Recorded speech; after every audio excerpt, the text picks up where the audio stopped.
столичный учитель. И пусть этот фильм войдет в летописи города Уфы.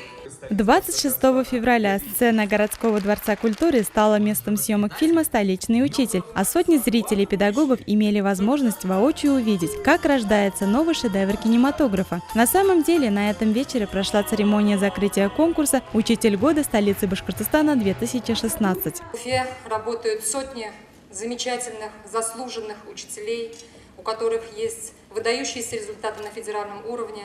Ваши дети побеждают на всероссийских и международных мероприятиях.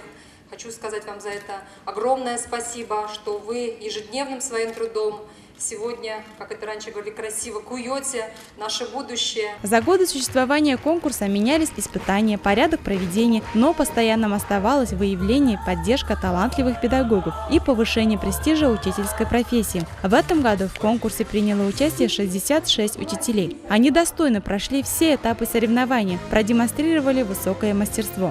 Нужно отметить, в конкурсную программу были включены новые номинации для молодых педагогов со стажем не более 5 лет, педагогический дебют и педагогическая надежда. Почетные гости и организаторы конкурса наградили победителей различных номинаций дипломами, хрустальными статуэтками в виде пеликанов, денежной премией и памятными подарками. Жюри отметило высокий уровень профессионализма и качество подготовки участников.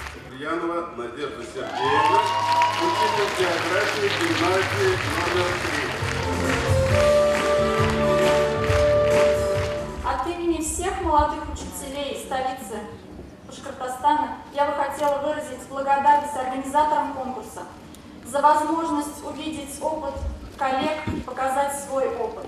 Почетное право называться учителем года столицы Башкортостана-2016 получил Сергей Переверзев, учитель истории школы номер 159.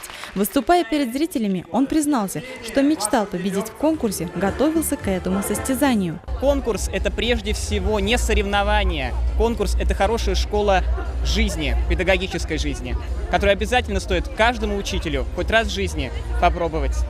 Профессия учитель считается одной из древнейших профессий, но продолжает оставаться востребованной и на сегодняшний момент.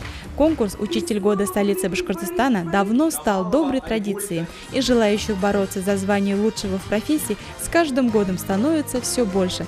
Поэтому нет цены обладателям профессии «учитель», которые делятся умным, добрым и вечным.